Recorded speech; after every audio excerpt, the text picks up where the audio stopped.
Hi, I'm Phyllis. My website is southernfrugal.com. I have been sick for the last 7 weeks, excuse me.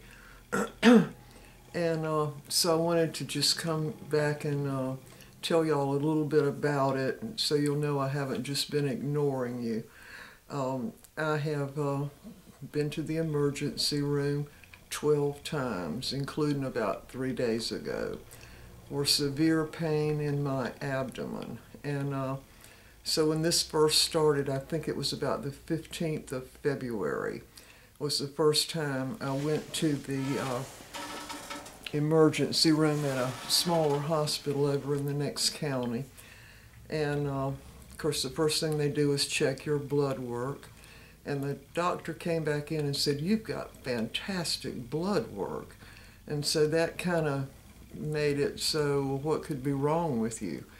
And so they gave me a shot of some kind for the pain, and they gave me Ativan to relax me because they said that the shot wasn't going to work unless I relaxed. And of course, there was no way to do that because I was in terrible pain. So finally, they gave me the Ativan, and it did work. And I couldn't find anything wrong to do with the blood work. And Sonny, get in your bed. Get in. I try to keep them quiet if I can. Mr. Bucky is gone this morning. He's getting our taxes done. Anyway, I have currently lost, as of this morning, 40 pounds.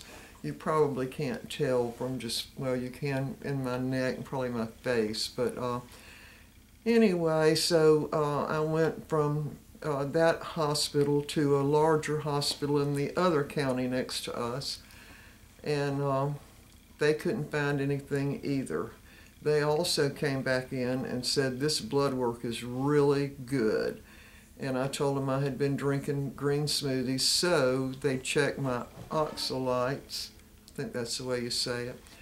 And there was 0 in my blood, so that eliminated if I was doing anything to do with what I was eating that was causing the problem. So finally, they kept me. I think I stayed 3 days in that hospital, and they did all kinds of MRIs and CT scans and all that, and they thought there was a problem with the liver, the liver duct, or the tube that leads from the liver that empties into the small intestines to help you digest your food. And so then they decided, the surgeon and the other doctor that had admitted me said they couldn't tell exactly what was wrong, but something was wrong to do with the bile duct. So they transferred me to the hospital, for the Medical University Hospital, which is in Charleston. And so we went down there and checked in, and I'm going to tell you something right in the middle of this. So we had to stay in a motel because we had to be there at 7 o'clock in the morning. So we stayed in a motel. Well, while we were in the motel, I had another attack. I had gone to sleep, and I woke up in severe pain, the kind you can't bear. It is so bad. And so they came, Mr. Bucky went ahead and called an ambulance because he didn't know where the emergency room was located. So the ambulance came, and they came with 3 firemen with their axes and all in their gear because they thought that I was in the motel room and couldn't get to the door, and they were going to chop it down, which I thought was hilarious. But anyway, they got me to the emergency room in Charleston, and I wanted to tell you about the doctor because it was just unbelievable.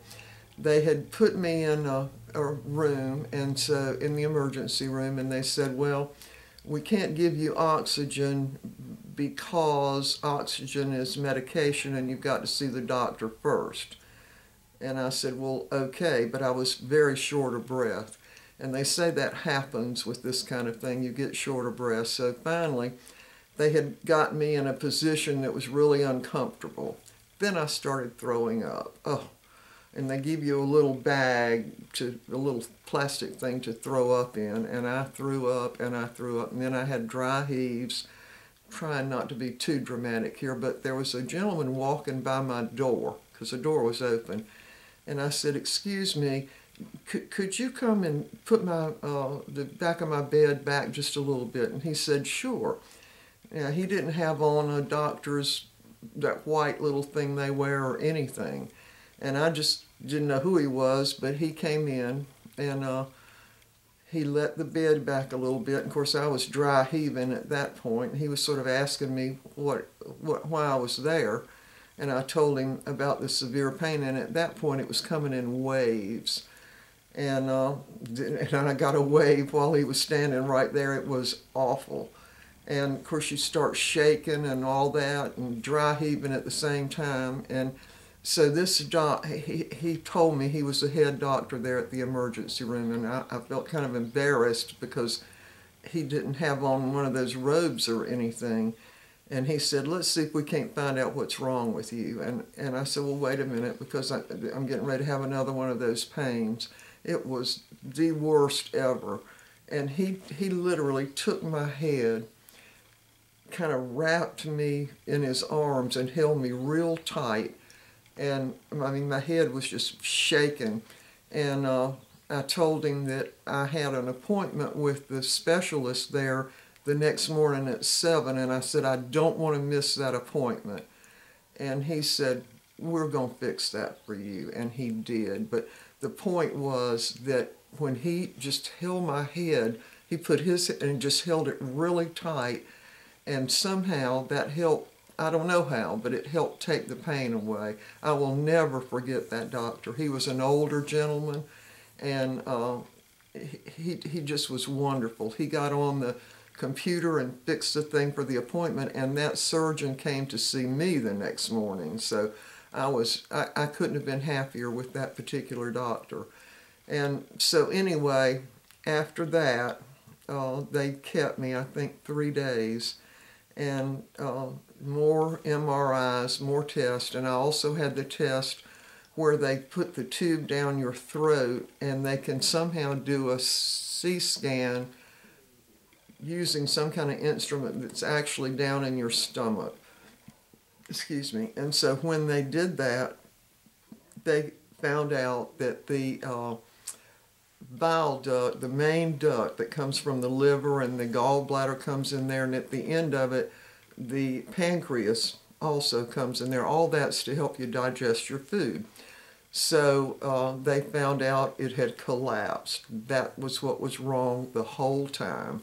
So from there, they put in a stent to keep it open. And I did get better for about 3 days, but then it got worse. So those kind of stents, I think that doctor told me that they could stay in for 10 weeks and it would be okay. But then after 10 weeks, you have to have it removed and replaced with another one or something like that. So anyway, I still, after all that, they decided that I would have an operation on the 22nd of April.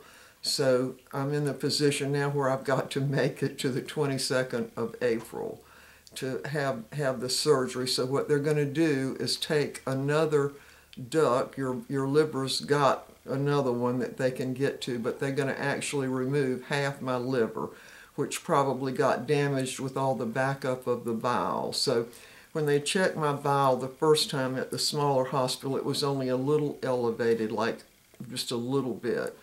The next time they took it, it was 1,468 above what it should have been. So that sort of confirmed, you know, it's the blockage in the bile duct where it had collapsed. So I got better for about 3 days, and then it happened again.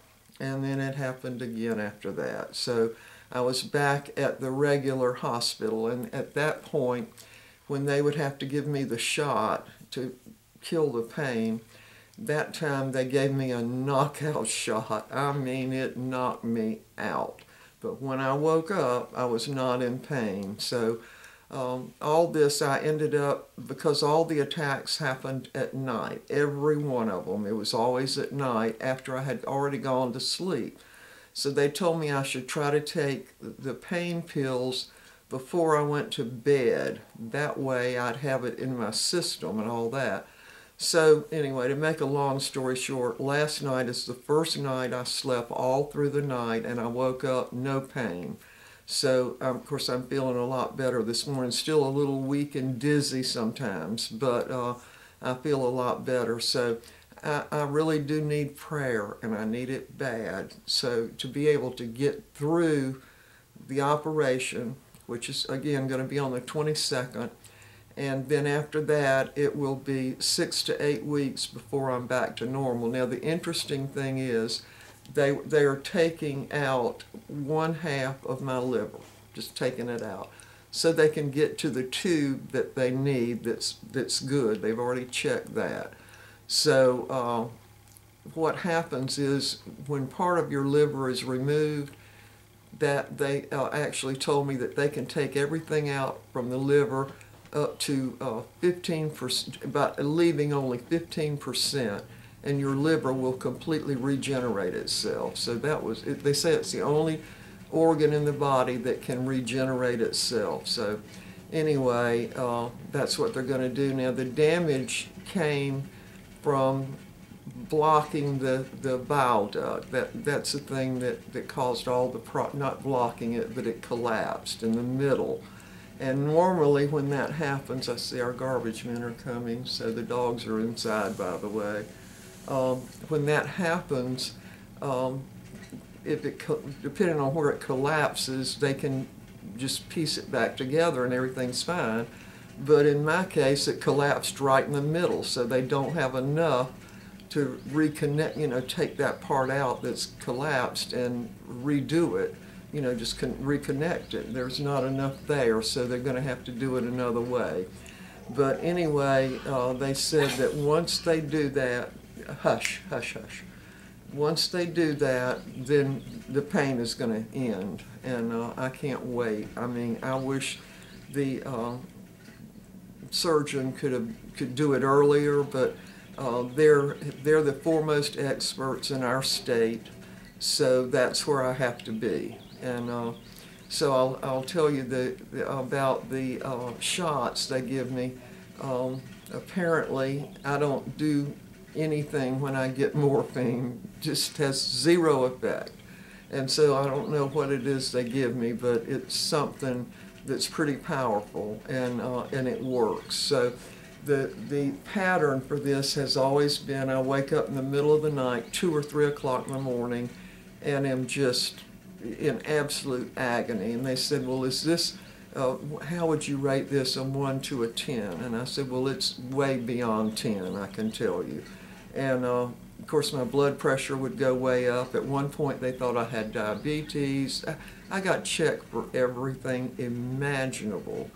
And they started really with the easiest. Now, I did not have gallbladder stones or gallstones. They were 100% sure I had a kidney stone because nothing else could cause that much pain. They did the MRI, they did a CT scan with the dye in it. I do not have kidney stones. I don't have gallbladder stones. So they just couldn't figure it out. And so we ended up having to go to the experts. Well, they had the equipment to do the CT scan from inside the stomach. I still don't know how they did that. They put me to sleep, and I was grateful for that, I can tell you. So at one point, I did reach the point where to die would have been better. I really didn't think I could live through it. It was awful. And I've had 2 children. There's no labor pain that can compare with it, and the reason is because when this pain started, there was no break, no let up. It just continued on, usually for about 5.5 hours. And the shortest one I ever had was 3.5 hours of steady. Your body just starts reacting, and you feel like I can't live through this. It is beyond anything.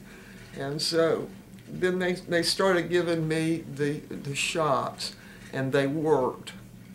It took a while, but I know one time when they gave me the shot, it was over an hour when it wasn't working, and that's when they started giving me the Ativan. They said because you're so drawn up with your muscles, the medication can't work. We're going to have to relax you. And so once they gave me the Ativan and the IV, then it worked. And but anyway, my arms from right at my elbow here all the way down into my hands, I had so many IVs put in. This hand was just black all the way around because I was dehydrated too, so they ran out of veins. And so they resorted to trying to get them in my hands. I've still got some. Well, there's one. I don't know if you can see that or not. There's one. That one's getting well. And this one is getting well. But anyway, a couple of weeks ago, and the first thing they said to me in the emergency room, "Are you a drug addict?"